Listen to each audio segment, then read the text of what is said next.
This morning for you on Daybreak, we're telling you about a death investigation that began late last night in Greene County.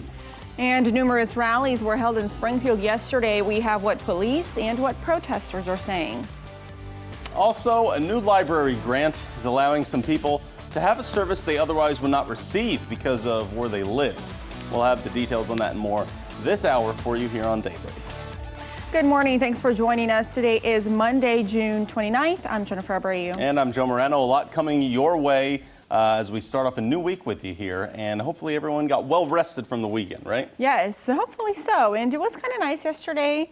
It was nice, breezy to be outside.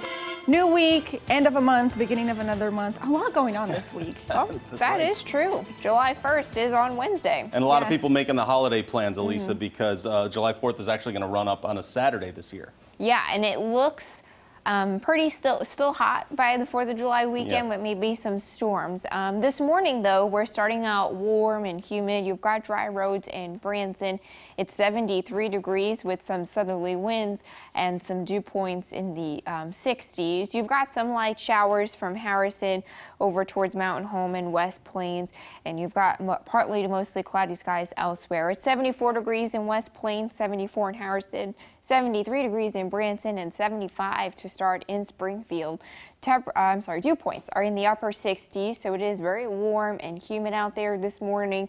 You could see those reds popping on the Muggy Meter map. You're looking at mostly dry roads out there today. We will have some scattered showers and storms they'll have to contend with by this afternoon and evening. So at the pool, keep an eye to the sky. You'll have some extra cloud cover, some scattered showers and storms out there today, especially to the east with highs in the middle 80s. So we're tracking some storm chances. The temperature is going to turn pretty hot and humid by the middle of this week. Then we've got your 4th of July sneak peek coming up in 10 minutes.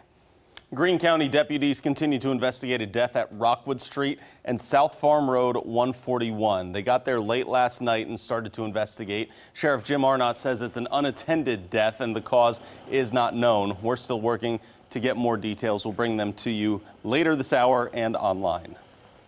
Two groups met at Springfield's Park Central Square yesterday, one supporting Back the Blue to rally behind Springfield Police in the Greene County Sheriff's Office, and they walked from the square to SPD headquarters.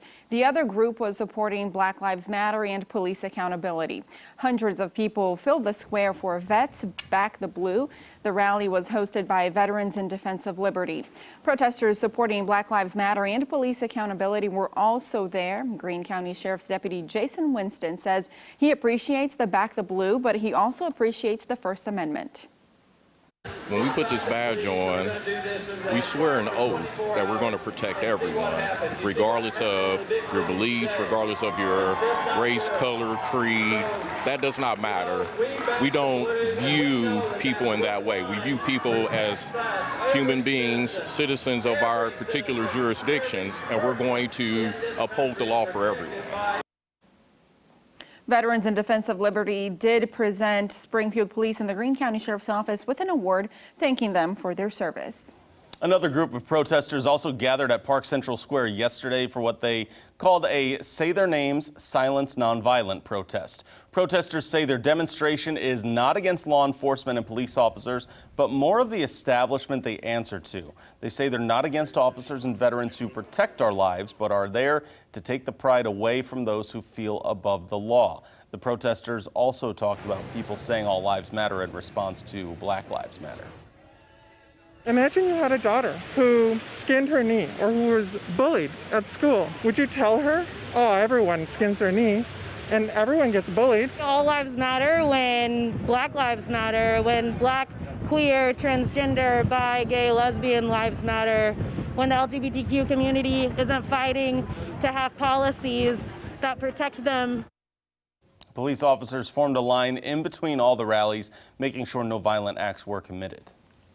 New coronavirus exposures to share with you this morning. The Springfield Greene County Health Department says there are 4 new COVID-19 positive cases in the county, and patients visited 4 stores from June 22nd to June 24th, and those include the Pennington Supermarket in Ash Grove, Papo's Pizzeria, and then also the Walmart and Panera. For a full list of the times and locations, you can head on over to ozarksfirst.com.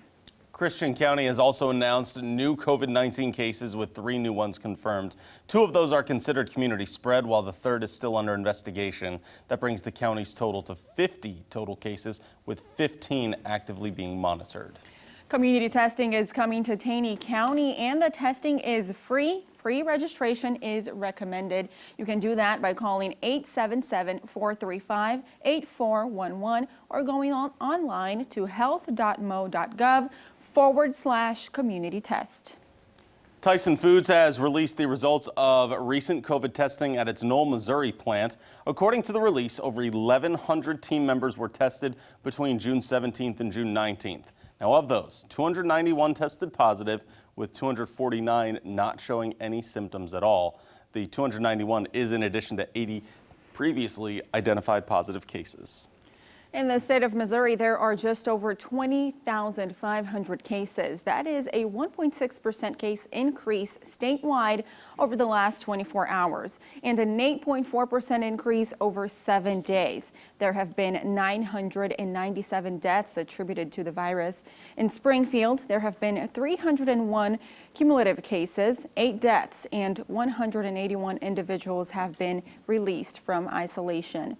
In Arkansas, just under 20,000 cases with 19,310. Over 5,700 of those are considered active. The state has recorded more than 13,000 recoveries and 259 deaths. In more local news for you this morning, a new survey shows only 1/3 of Greene County residents have internet usage at useful speeds. A statistics the Springfield Greene County Library District hopes to address through a new federal grant they've received. Caller 10's Nigel McDonald joins us now with this report. Nigel, what exactly will this grant help with? Well, good morning, Jen. It will allow the library district to purchase 20 additional hotspots, expanding its lending program. Well, this will make a significant impact as the organization currently has about 70 hotspots with 230 people waiting to access one of them. The grant will also provide 794 more ebooks and e-audiobooks. Kathleen Odell serves as Community Relations Director and says they see a continued demand for these items. We saw an incredible use of our ebooks and e-audiobooks, which will also be funded through this grant. And during the closure, we circulated ebooks and e-audiobooks 42,764 times. So that many checkouts during the closure. Interestingly, about 915 of those checkouts were first-time users of ebooks and e-audiobooks. So we know that people were discovering other ways of reading books when they couldn't come into the libraries. Well, Odell says not having access to reliable Wi-Fi can make things like e-learning and searching for jobs online challenging. You can visit our website at ozarksfirst.com for more information about all of the library district's resources. Thank you, Nija. We're starting out really warm out there this morning. It is 75 degrees in Springfield. The heat and humidity continue to crank this week. Your full forecast is up next. From Color 10 Ozarks First, Jennifer Abreu, Joe Morano, and weather with meteorologist Alisa Rafa. This is Color 10 News Daybreak.